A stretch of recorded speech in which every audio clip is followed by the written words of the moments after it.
Okay.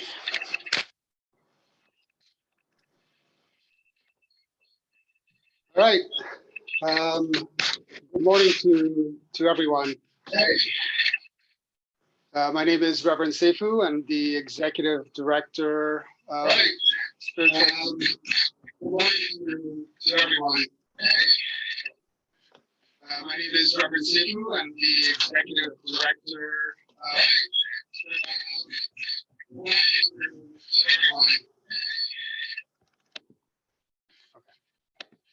Sorry. So begging your indulgence as we saw some technical issues. This is kind of a new format to me and to us. Good morning. I'm Seifu from Spiritual Directors International. I'm the Executive Director, and welcome all of you to today's session with Genjo Roshi.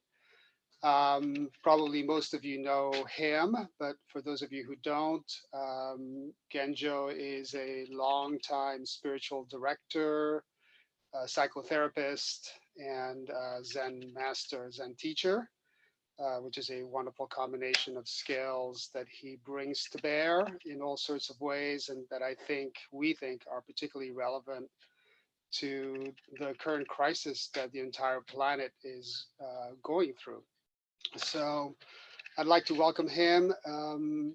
The structure of this morning's session is Genjo will speak for 15 to 20 minutes, addressing various aspects of the crisis before us and our response to it.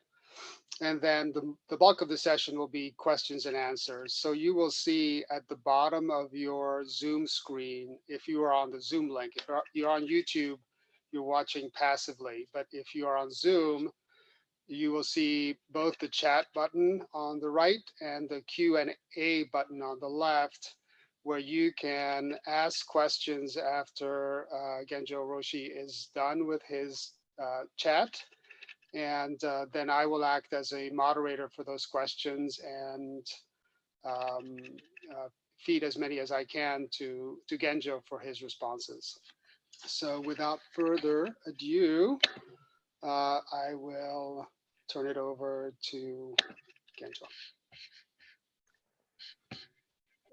Welcome, everyone. And I've been asked to start with meditation, which is what I like to do whenever getting engaged in dialogue is to first allow us to center and ground. So I'll walk us through a short guided meditation. If all of us, wherever you are, will take a seat where you feel as though you're comfortable and your spine can be erect and your tailbone can feel as though it's planted like a root deep into Mother Earth and beyond, that's the best place to start. Then settling into our own center of gravity or balance point, we open our hearts and minds to just what is, listening on all channels of perception to what's being reported outside of our physical form and inside of our physical form. Listening gently and attentively without adding or subtracting, amplifying or diminishing, but just listening. I like to say listening to the symphony of now.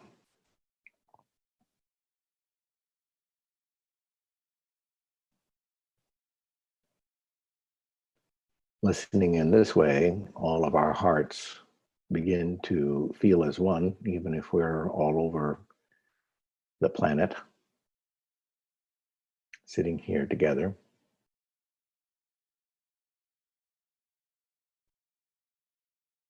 And as we observe, like an open microphone, the world inside and outside our physical form, we begin to listen for the silence or stillness, quiet power that resides and emanates within and between each note of the symphony of now. And in that quiet presence, I hope that we can all feel held and perhaps even healed, especially in this time of global crisis.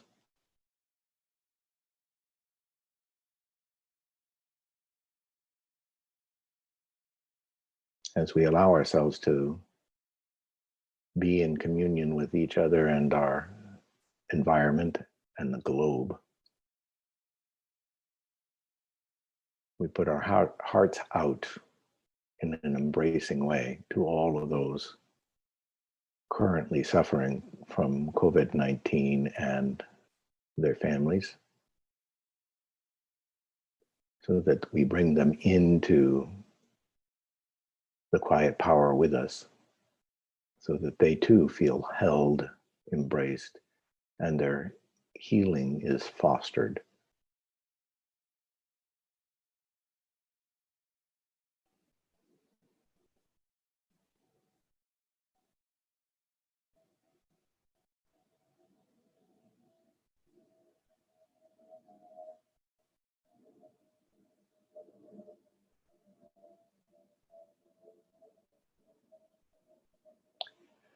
Thank you so much.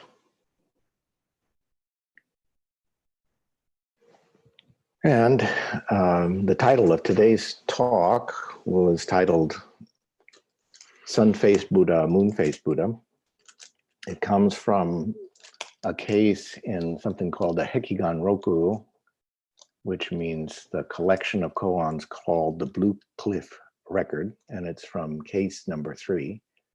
And it's very brief, and so I'll read it. The main subject goes as follows. Great Master Muzu, known as Baso in Japanese, was seriously ill.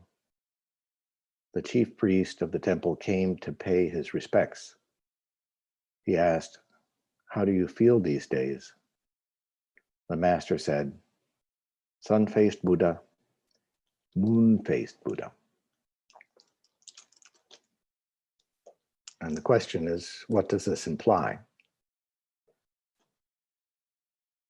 Let's assume that Master Baso was physically ill, terminally ill, and probably looked rather pale, like moonlight, not like sunlight, just at that moment. But I think we can all recall that even when we feel ill, sometimes even gravely ill, we sometimes have good days and bad days.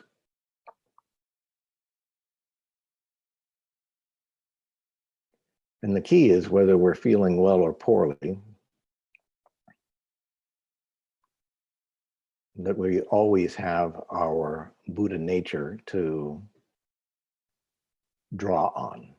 It's a light that is always there and sometimes feels dim because of our fear or confusion or illness, but it's still there, and sometimes feels bright like the sun when we are well and not frightened and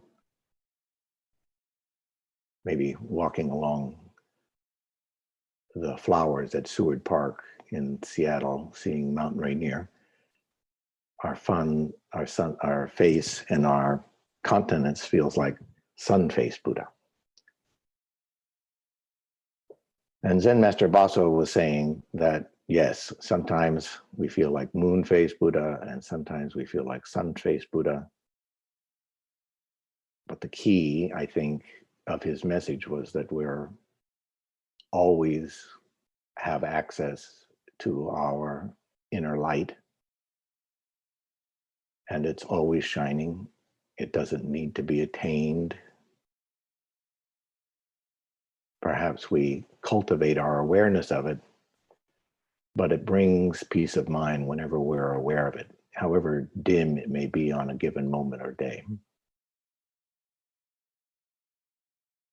And especially when we're frightened or in the midst of great uncertainty or facing our own mortality or that of loved ones, it's important to know how to draw on your inner light to find a certain measure of peace of mind to meet the circumstances as they arise without less likely to become overwhelmed or panicked and more likely to be in a place that we can foster our own healing, but also be of peaceful presence to those who are in trouble, and to care for and be a caring presence for those who are sick or caring for the sick. They need a lot of support. I think I'll conclude my formal remarks with that and open it up to your questions.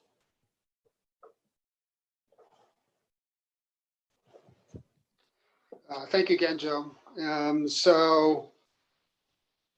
To everyone, there are two ways you can ask questions: the Q&A button on the left. I will also take a look at the chat function. So please, we encourage you to ask whatever questions are moving you.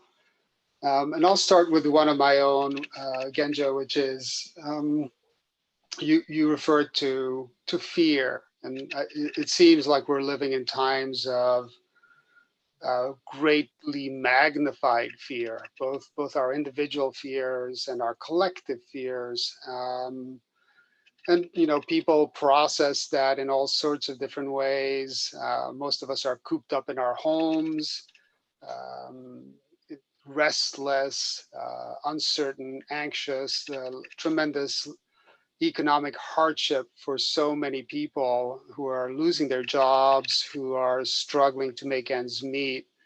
This is a big question, but what grounding and what advice can you offer them and us?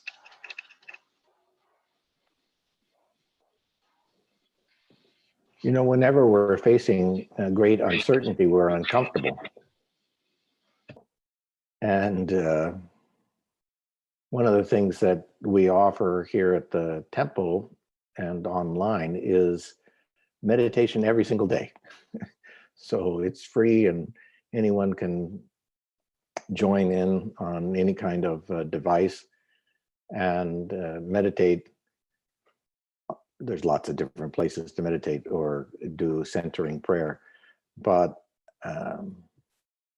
I don't know how to face uncertainty without a lot of meditation. And I have a lot of inner craziness, and I've been through a lot of trials and tribulations, and we've all made mistakes and had regrets. And what centers me at any time when I'm facing fear, regret, uncertainty, anger, any kind of distress whatsoever, is I need to meditate more. So we offer meditation every single day, sometimes twice a day. That's the start. That's the foundation.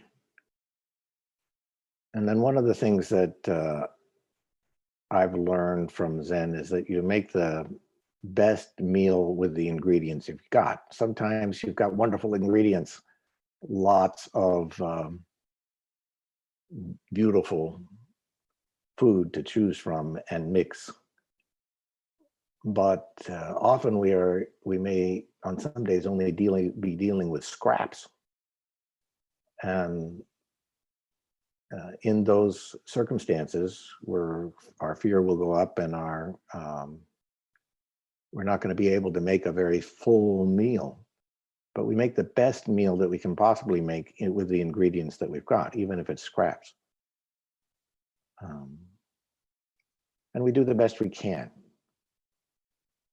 And we make the best meal with the ingredients we've got.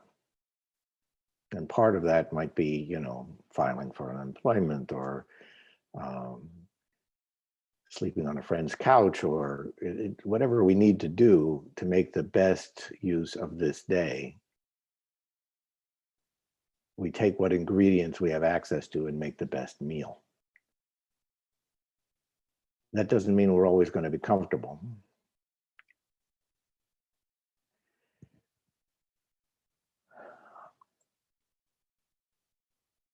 I think I'll stop there because it was such a big question. But that gives you some idea. Let's make the best meal, meditate, connect with something beyond yourself, and then make the best meal with the ingredients that you have within reach. That's what we can do. And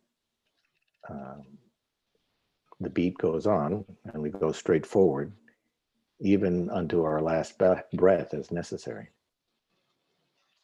Thank you, Genjo. Mary Ellen asks, would you mind giving a personal example of how Sun Buddha, Moon Buddha has been a refuge for you in your life?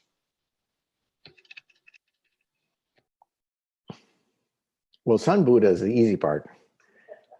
When you're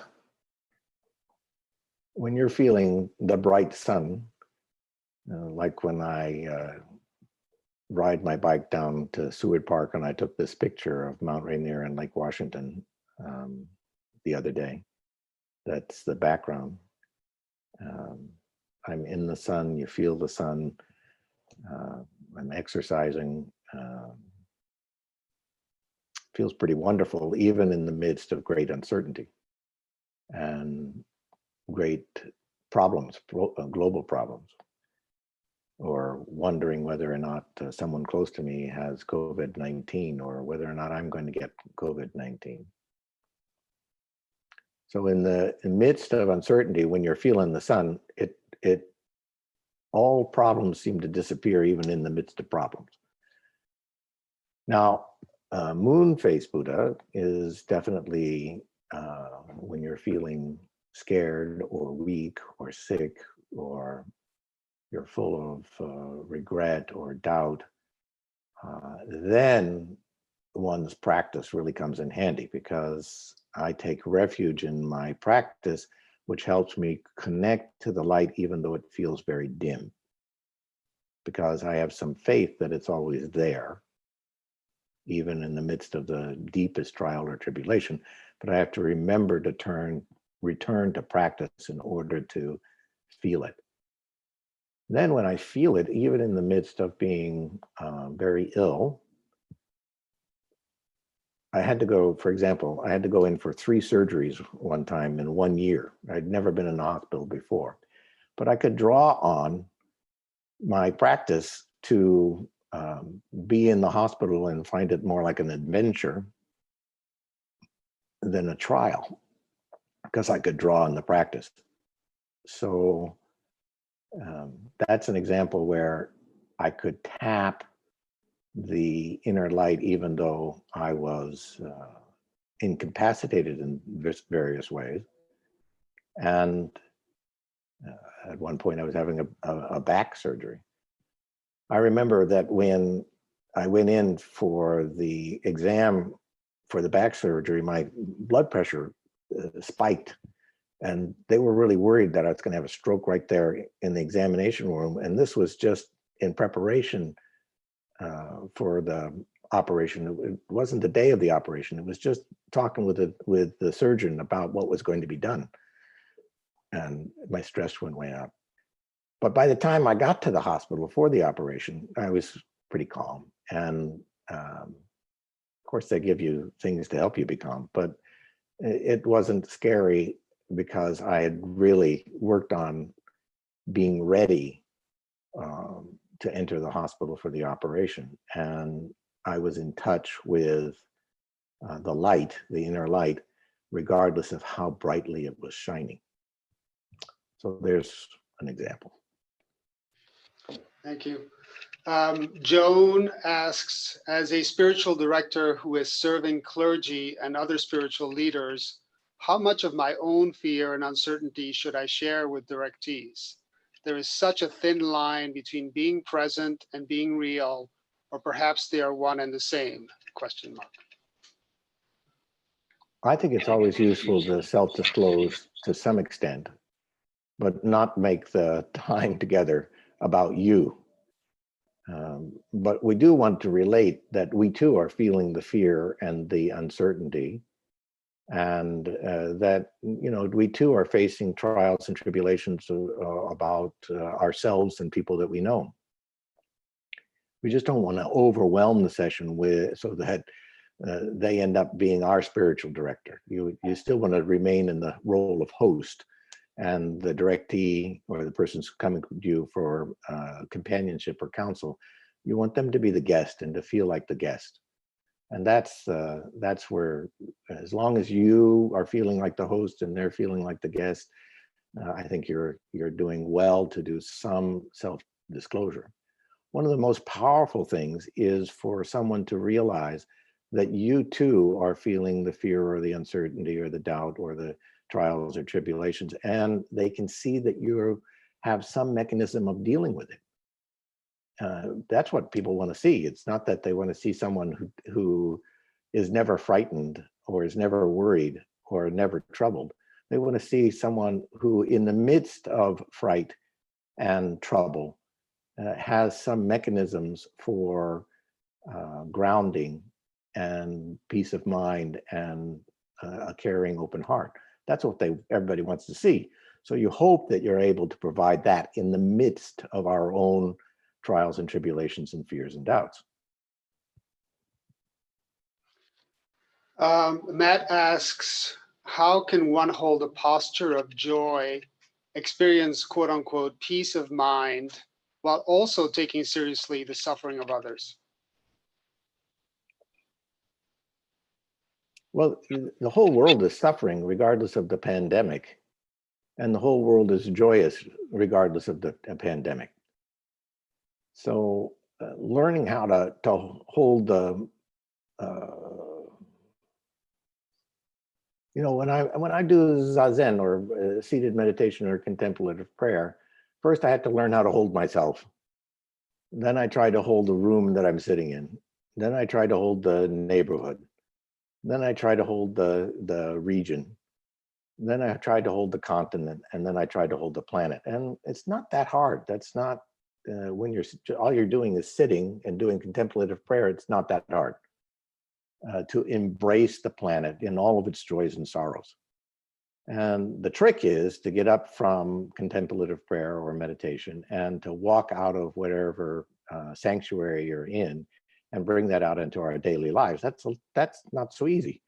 But the more practice that we do and the more that we return to our sanctuary and return to our centering prayer or Zazen, we call it in the Zen tradition, then the more chance that I have, the more practice that I have to bring it out into the world and to carry it with me in a way that people will find that it's helpful, because they can see that I'm capable of carrying some of the groundedness that I feel in sanctuary out into the daily life in the world and all of its trials and tribulations and joys and sorrows.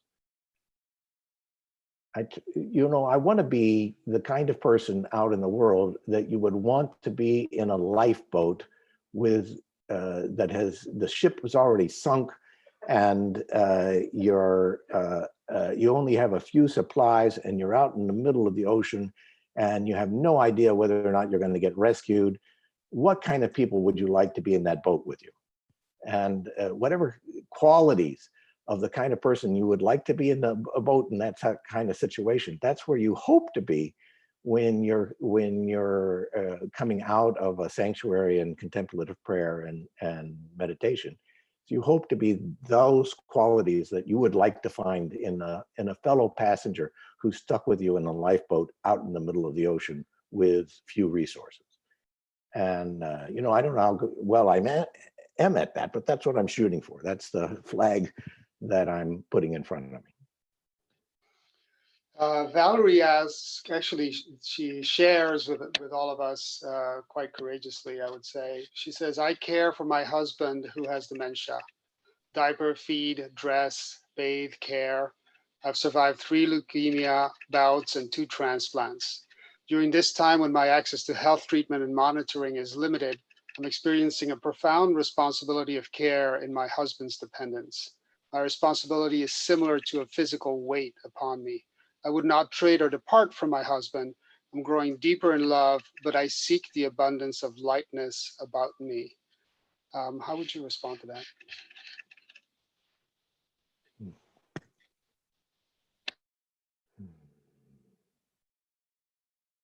Well, sending, we say in Zen, we try to send supportive Nen, N-E-N. N means heart, mind, energy.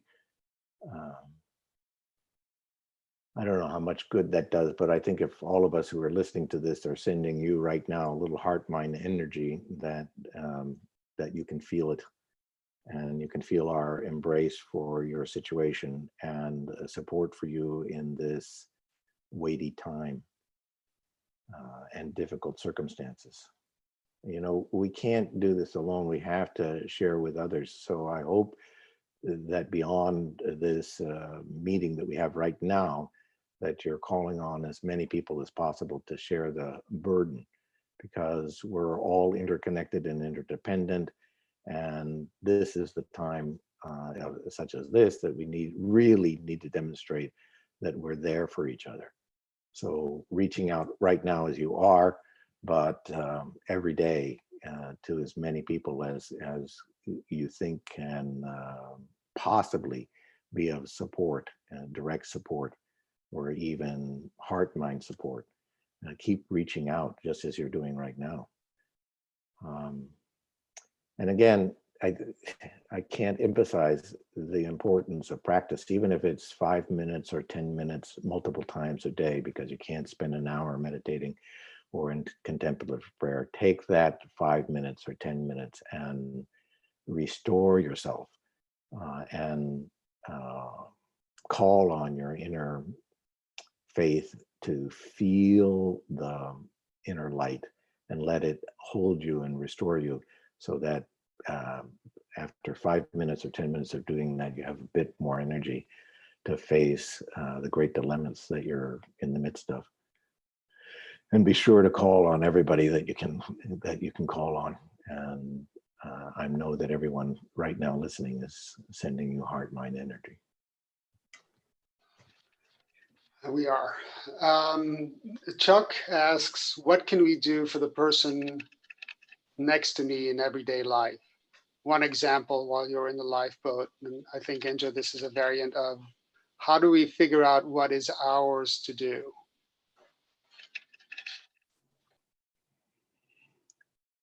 It's not as hard as we think. We probably overthink it. What's within your reach? For example, our temple tries to make what we call 100 meals, vegetarian meals. We come to our temple kitchen and make vegetarian meals, and then share them with the homeless. There's a lot more homeless than we can cook for in our small temple, but we do that once or twice a week. But we can't come together right now, so we've donated funds that we would normally, that we've collected to make the meals, to a local food bank every week, so that the money is not piling up in the temple with food that we can't make, and we're donating it to a center that is able to continue to operate where we are not under the kind of sanctuary lockdown. So little steps of what is it that we can do, and then do it.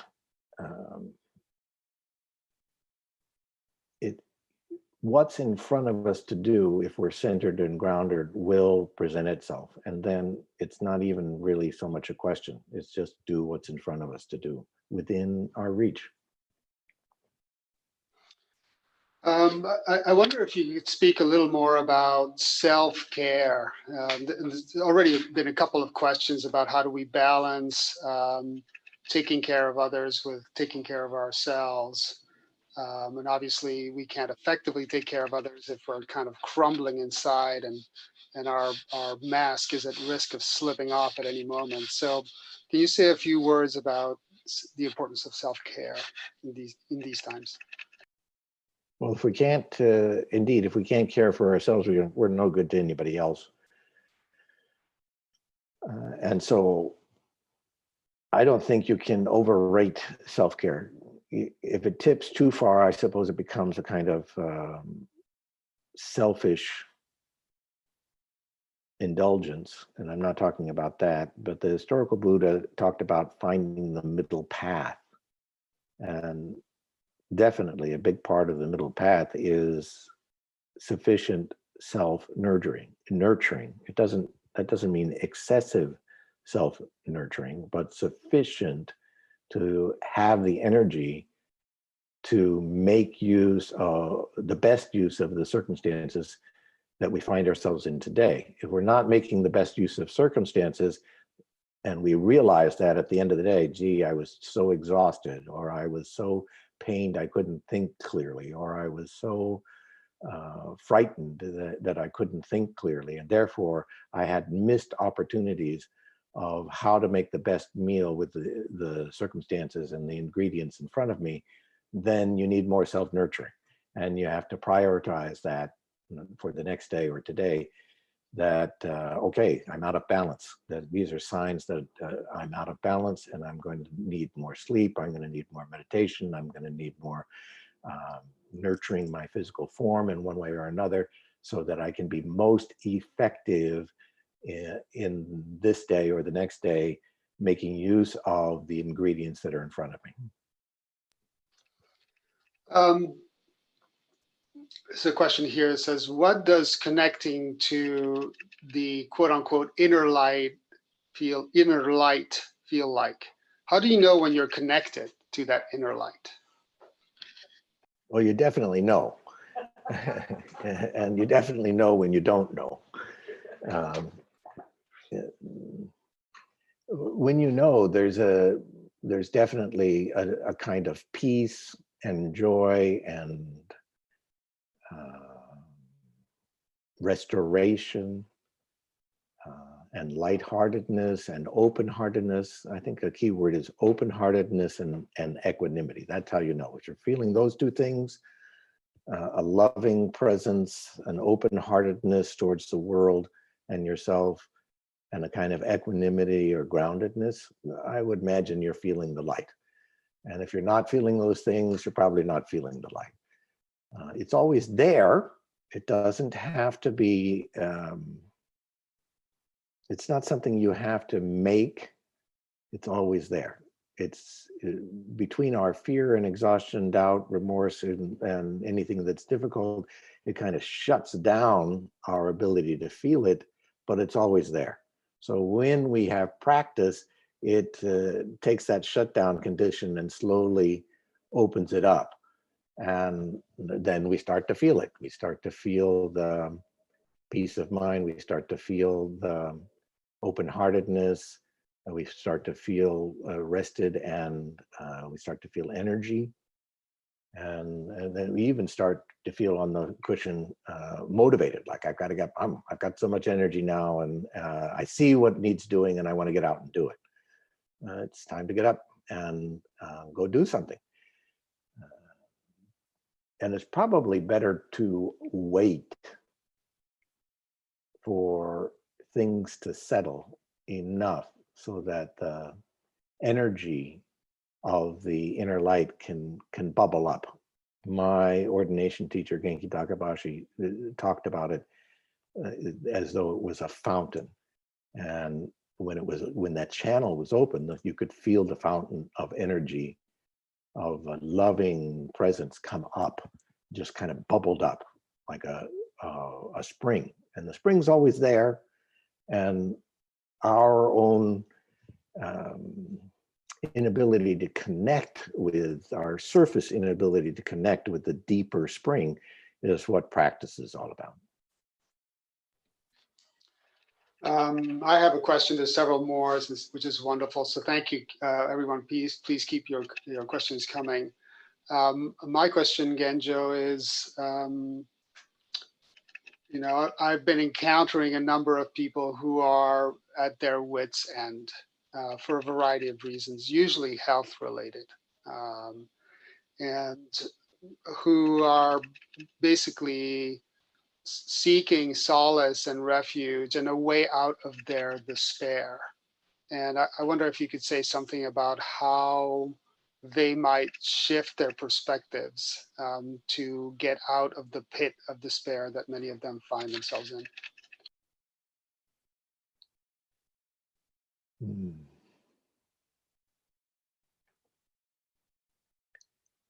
You know, one of the reasons I put this picture as a background is because one of the ways that I move out of my own trials and tribulations, despair, or inner knottedness is if I can be by water, if I can look at mountains, if I can stand by a tree, if I can smell the flowers, if I can feel the rain on my face, if I can listen to a wind chime. But water and trees, I think, and getting outside if at all possible, is pretty important, at least for me. And in addition to going to whatever sanctuary room, such as the meditation hall, I need to get out. I need to be out in nature somehow, whether it's on a park bench or riding my bike or standing next to a tree, watching the leaves or the new sprouts of flowers in the spring. We say every season is a good season if you know how to look at it. The flowers in spring, the cool breeze in summer, the moon in autumn, and the snow in winter. If we know how to look, we can find restoration in the world, in the environment. And then there's also looking inside, which we can do in a sanctuary, such as a church or a temple or a meditation hall. And so we have to look. We have to look deeply within ourselves. We have to look outside. And when we have this connection, either inside or outside, then the energy is flowing, and the chakras, you can say, are open, and we start to feel restored. So it's I don't know that there's really an inside and an outside, but when I'm looking outside and feeling the world around me, it's restorative. When I'm looking deeply inside, beyond my ego or personal identity and trials and tribulations, it's restorative. And I try to do both. Someone who knows you asks, Genjo, I know you honor the Quaker tradition as well as Zen Buddhism. How might wisdom from that Quaker approach help spiritual companions as they sit with people during this time? Well, those of you who know me, when I go to Quaker meeting, I show up in Zen robes with a zafu, a sitting cushion, and I sit on the floor in the worship room doing Zen meditation, which for me is exactly the same as Quaker silence. And for Quakers, they sit in the silence and witness the inner light, or open up to the inner light, and then sometimes feel quaked with the spirit, which is the whole idea. So coming to worship, the communion itself is the silence of Quaker worship, and the service really is not during the worship, it's after the worship, because during the worship, we find ourselves inspired, or we have a new revelation about how to proceed in the world, because we've communed with the inner light, which is all around and through us. And so for me, Quaker meeting and the meditation hall are really exactly the same place. Of course, right now, there's only 2 people in the meditation hall. We're both residents here at not the meeting house, but at the Zen temple. And we're both shaved our heads, ordained, one woman, one male. Me and Sendo go down and we chant the chants and sing the songs. In Quaker meeting, we don't even do any of that. But then we enter an hour of silence almost every morning, at least once a day. And right now we're broadcasting that on the kind of digital highway with Zoom. And people are joining us at 5:30 in the morning for silent meditation. And the idea is that by sitting together, even if it's digitally, that we are creating what Quakers would call a gathered meeting, where collectively we are being we're amplified because we're together, which is why I think it's important that we're so lucky in the 21st century that even though we can't be together as a group, we can come together digitally and you can feel it. When I've got the computer next to me sitting on another cushion and see that there's a dozen or more people sitting with me at 5:30 in the morning, I feel lifted up, and I hope everyone else who's joining the meeting feels lifted up. Otherwise, they wouldn't keep coming to the meeting at 5:30 in the morning. I haven't gone to Quaker meeting, but lately, because I've been so involved with my Zen practice. But I know it's exactly the same for the Quakers. They're coming together digitally in many, many different meeting houses, and the gathered meeting helps us all get past our personal trials and tribulations and cultivate awareness of the inner light, and from time to time feel quaked with new spirit and new revelation and new insight and a motivation to go out and be of service.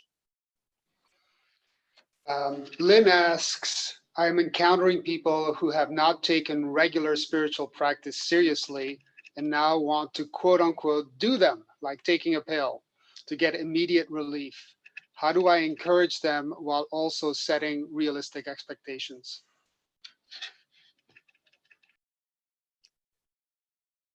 Well, you've probably heard this before, baby steps. Start with 5 or 10 minutes a day. Sit on a bench and look at a tree or look at the flowers or look at the mountains or look at the grass. Be near water. If at all possible, be outside in a quiet place and just sit, breathe, and listen. And start small. Do that 10 minutes at a time, maybe multiple times a day. And that's a place to start. It will make a difference. Sometimes with a beginner's mind, you really move quite quickly. And sometimes those of us who have a practice that's gone on for years, it gets a little stale. So for the beginner, it can sometimes be very bright and fresh, but you've got to take it in small increments. So I recommend starting out with 10 minutes in a quiet place, preferably where you can either be in or see nature, water or a tree or a flower or grass or something, and sit quietly, breathe gently, and listen to the symphony of now. Those are my instructions. And even 10 minutes a day will make a difference. This is a particularly tough question for a couple of people and many of us who are companioning people who are dying, and some as a direct result of complications from this virus, from COVID. What words of advice might you give them, the companions, and I guess also the people who are afraid of dying? Well, one of the biggest tragedies of this pandemic and this disease, because it's so unknown to us and new, and none of us have built up any immunity, that we can't be with the person who's dying. This is tremendously tragic. I really do believe in the power of prayer and intention, or Nen, even if it's from a window from afar or it's from across the country. Sending people supportive heart mind energy, I think, does have an effect. It's a real effect, but it's not the same as being next to somebody, and that is ideal, and uh, if at all possible, mandatory. But in this case, one of the biggest tragedies is that we can't be near those who are COVID-19 sufferers, and they're dying alone. Now, we're all interconnected, and I do believe in prayer or positive Nen, friends and family. You'll feel a little bit of that, but it's subtle. And again, it's quite tragic that we can't be there in person. But being there in person, let's say you're doing it by prayer or in person, you're going, you're not going as someone, you're going with someone right up to the edge of the vast void of bodily departure.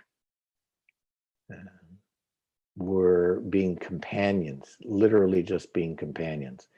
We don't have to say anything other than being present and responding to what's asked of us, but just the look or the touch, or even in this case, the thought mind energy of being present as we can be to those who are suffering. I remember returning for a retreat at Daibosatsu Zendo in New York only about a month after 9/11. And of course, so many people died in the Twin Towers and elsewhere in the midst of panic and without their friends and family around. You can't hardly imagine anything more tragic. And collectively, you could feel this pent up knot of unprocessed transition from life to death. And during our week-long silent retreat in New York, so close to 9/11, it felt as though, I don't know the reality of this, but it felt as though those of us who were being silent together were helping this knotted up, entangled panic and fear and abandonment all untangle a little bit by doing zazen or meditation in New York so closely after 9/11. I've also sat in, for example, Auschwitz-Birkenau, and done 3 or 4 retreats sitting on the sorting tracks where people went from either into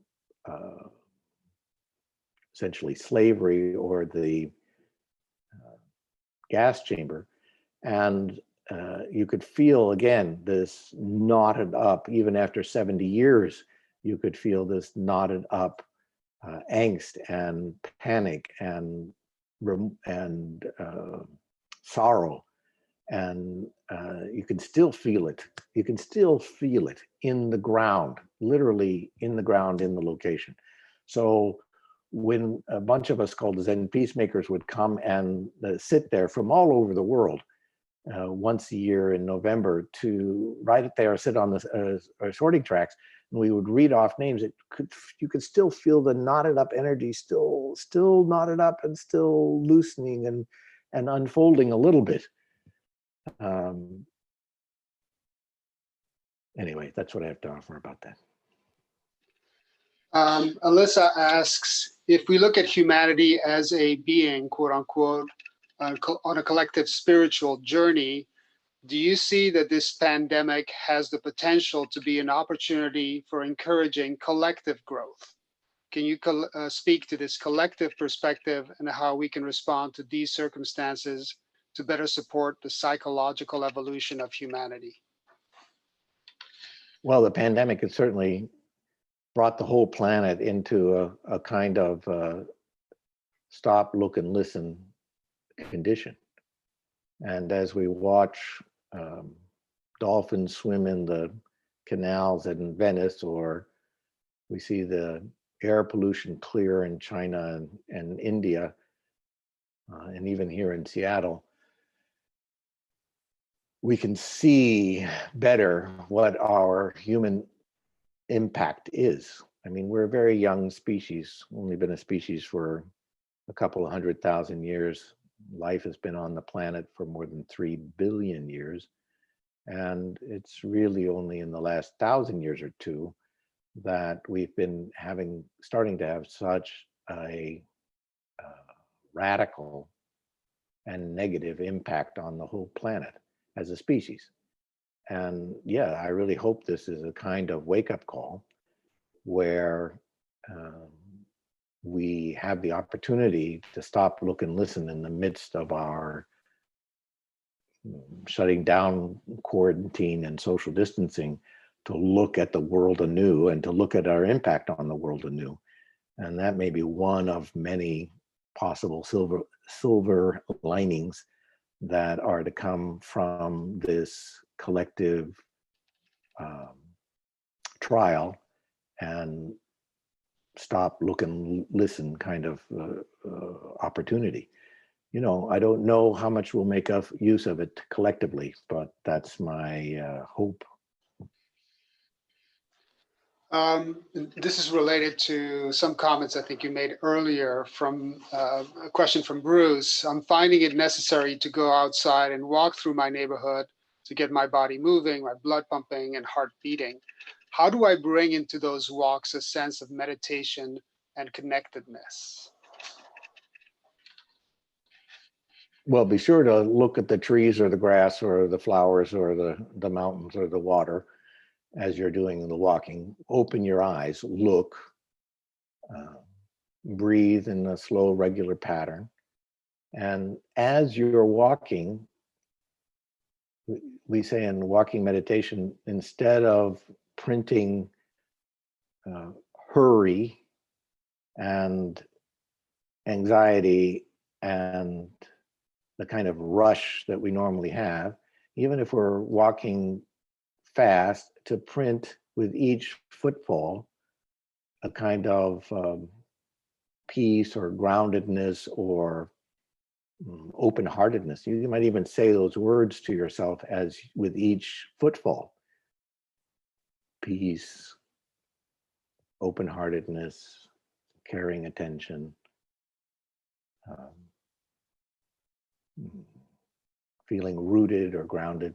Make up your own mantra so that you're saying 1 or 2 words with each footfall and connect. You're trying to plug in, allow yourself to feel bigger or in communion beyond our narrow egoistic identity or sense of separate identity, and to feel the collectiveness of the environment that we're in and humanity. So open our eyes, open our hearts, and feel it. That's how to do walking meditation. There's a couple of questions from folks who are wondering about the combination of the modalities that you bring, particularly the combination of being a spiritual director and a Zen priest. And Mary Ellen was asking, this combination is not particularly well supported or known in my wider Zen community. I'd be interested in your thoughts on combining Zen and spiritual direction.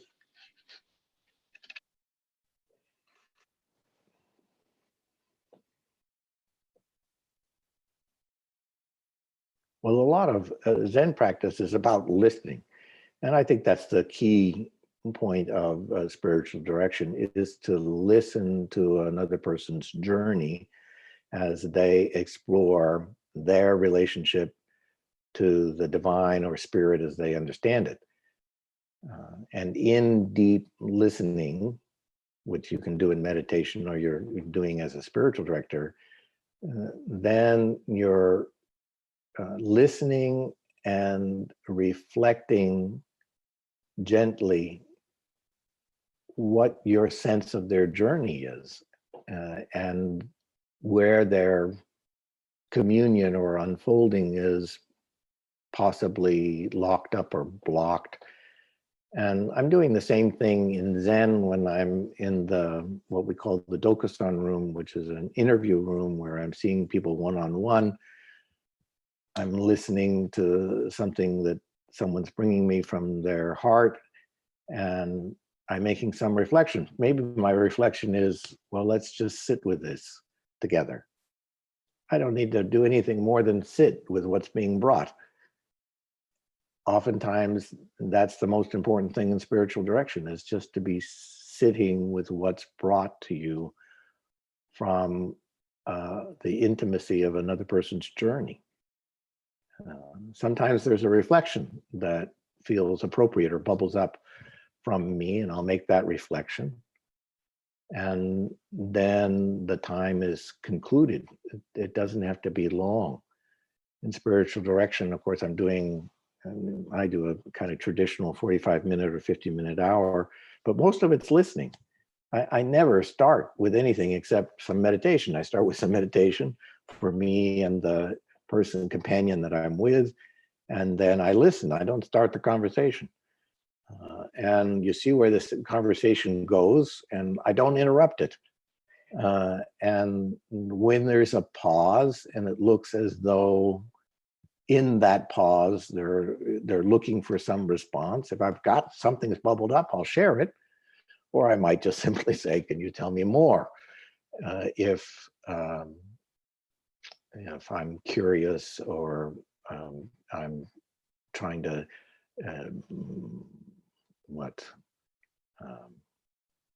sort through what's been offered.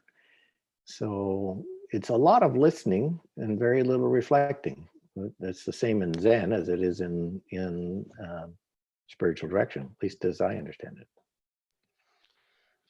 Thank you, Genjo. We are down to our last 4 minutes, and so I'm going to wrap several questions together since they're all going in the same direction. There's a question about various questions about Zen, koans, or if you can share some Zen wisdom, and one question about we often hear that meditation can help with troubles, but how does it actually work? So I'm throwing those 3 or 4 different questions, and maybe pick one as you close us out. And thank you from all of us, and all of the participants for sharing these profound insights with us over the last hour. Yeah, when you throw that many questions at me, I feel like I have to be a chess master, not a Zen master, and playing multiple games at once. In terms of koans, the one that I shared, to contemplate or to rest with, here's someone who is on their deathbed and asked how they are, and rather than complain, and rather than give a long explanation, just in the midst of their mortality and weakness, they say, sometimes I feel like Moonfaced Buddha, sometimes I feel like Sunfaced Buddha. That's so profound. Clearly, Zen Master Baso, or Muzu in Chinese, was capable, even in great trial, to have peace of mind. And that's a call to all of us to have enough practice to be able to do the same. I don't know that I could do the same, but that's the flag that Zen Master Baso is putting out in front of us. And that's how koan is used. You commune with the great sages and see if you can feel the same inspiration, the same groundedness, the same spirit, the same generosity, the same open-heartedness, the same equanimity. And that's true of all the spiritual sages and saints of any tradition. when you contemplate, well, how did they say that or do that? It's really a call. It's like asking us to join with them in their open-heartedness and in their equanimity and in their clarity, which they didn't always have, but they provide examples about what it's like to be open-hearted and clear and have peace of mind. So that's about koans and Zen. I'll close with that. Thank you very much again, Joe. And to all of you, some of you have asked, has this been recorded? It has. It's on YouTube. And we'll post links on our website and through our various emails. Thank you again, Genjo. Much gratitude. All right. Bye-bye. Everyone work to have a good day. Make use of what we've got, the ingredients we've got.